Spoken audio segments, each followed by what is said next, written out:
it gets so hot, guys.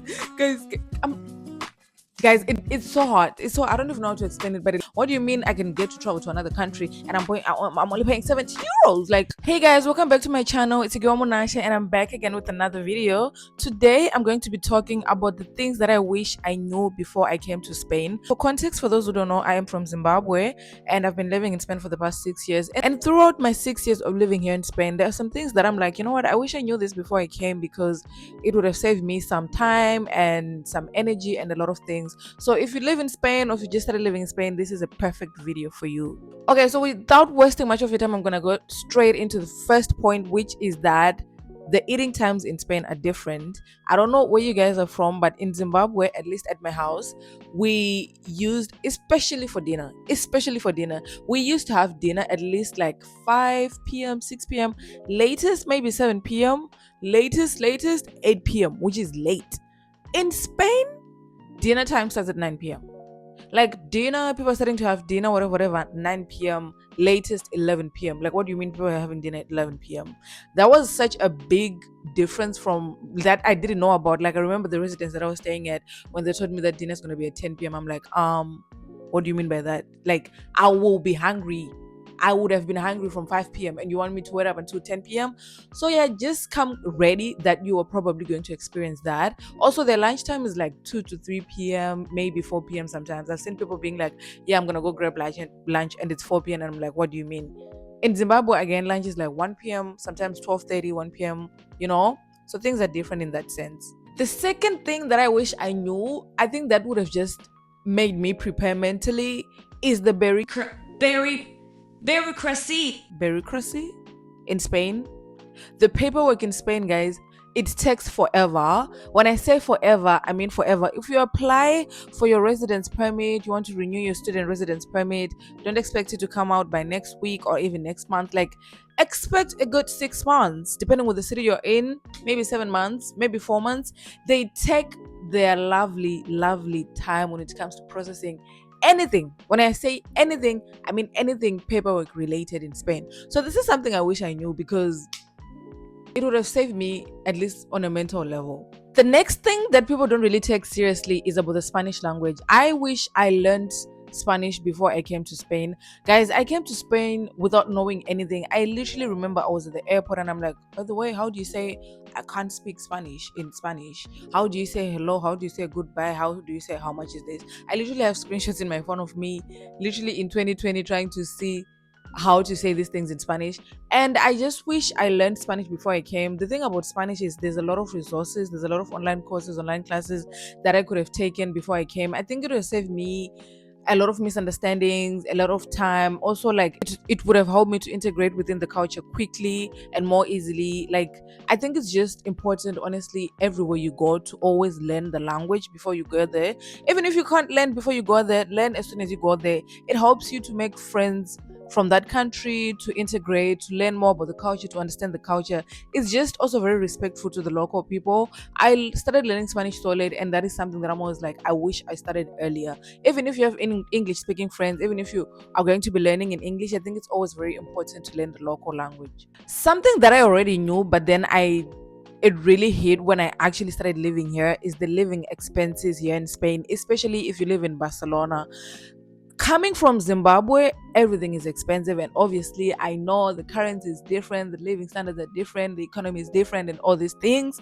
But like, it still blows my mind that the rent that I pay here is the rent that I pay here. It blows my mind that like a simple weekly grocery shopping is like 30-40 euros. Like, for me, like, everything here is expensive, especially when you're coming from Zimbabwe, from a country where things are much cheaper. Things are very expensive here, so that's something that you also have to prepare for. It's going to be very expensive to pay rent for a room, to buy groceries, to do all of these things. Everything is very expensive. My next point is the traveling culture. Honestly, I love this culture so much. I think it's a more of a European thing. But like, people travel a lot here in Spain, and I love it. Like, every time someone has a break, a 2 week break, a 2 day break, whether there's a public holiday, people always like, yeah, I'm gonna travel. And I think for me, honestly, that was a big like difference and culture shock. And at first I didn't also like try to get into the culture, but now I've been getting into it. But like people travel a lot, and for leisure, like just to go see another city, another country, just to visit for fun. And also traveling in Europe is very, very, very cheap compared to back home. Traveling in Europe, like you can buy, I'm not even joking, you can buy a ticket, flight ticket to another country, especially the nearby countries. You can buy a ticket for like 60 euros round trip. You can buy 70 euros round trip. Like, what do you mean? What do you mean I can get to travel to another country and I'm only paying 70 euros? Like, traveling back home is so expensive. Traveling just between one country to another is so expensive. So, like, when I came here and I saw that traveling was so easy, like, that was a bit shocking to me. And also just seeing how people travel all the time. Like, people don't really travel a lot back home, which is probably because of how expensive it is to travel. But like people travel a lot here. So if you're living in Europe or if you're living in Spain, honestly, whatever little money you have, try to travel, because this is such a big opportunity that you're never gonna get, that you're never gonna get if you end up living in Europe or if you end up living Spain. Another thing that I didn't expect about Spain, guys, is how hot it gets in summer. It gets so hot, I'm not even joking. It gets so hot, guys. I'm Guys, it's so hot. It's so, I don't even know how to explain it, but it's so hot in the summer. And I know a lot of you guys are like, oh Munaje, but you're like African, but like you're from Zimbabwe, so like this shouldn't be a big deal for you. And I'm like, the sun that hits in Harare and the sun that hits in Barcelona, they're two different suns. Let me just tell you, the sun that hits in Barcelona is crazy. It gets hot. I'm scared right now. I'm recording this video in June, and I know July and August are about to be crazy. Honestly, June this year has been decent, but I know July and August are gonna be crazy because it happens every year. And that's why you notice that I try to travel outside of Spain in the summer, and a lot of people actually travel outside of Europe in the summer because it's so hot. It's so freaking hot. Like you can't do anything. Like, and a lot of apartments, they're not equipped with AC. For example, my apartment, I do not have AC. And I'm like, what do you mean there's no AC in the apartment when it gets this hot? Like, I can handle the winter in Spain, to be honest. Like, yeah, it gets cold, like yeah, it gets freezing. But like I feel like I can handle that. I feel like when it's summer, I actually lose my mind. Like I start going crazy when it gets hot because I'm just like, what do you mean I have to survive in this heat? So get ready for the summer if you're planning to come and study in Spain. My last point is how missing your family hits harder than you think. And I don't know if this is just me, but like I really, really love living in Spain. But then I'm also like, I really, really, really miss my family. And I am blessed enough because I do get to see them frequently, but for me it's not frequent. Like for me it's not even enough. Like I want to see them every day. But like, guys, living in your own house, especially when you're sick or when you're going through things that you're just like, oh, I wish my mom was here, or I wish I could do this with my siblings, like it gets really hard. A lot of people ask me like, don't you get homesick or don't you miss your family? And yes, I do a lot. I miss my family all the time. I miss the fact that like there's a lot of things that we could do together right now that we're not doing. But then it's also that thing of like, but if I'm home, then I'll be missing all these opportunities that I'm getting here. So it's always like a very hard thing to balance between like, oh, I want to enjoy my life and I want to take advantage of this opportunity that I have, and also being like, oh, but I'm missing out on a lot of things that I could have been doing with my family, and a lot of, I don't know, quality time and experiences and all these things that I could have been doing with my family.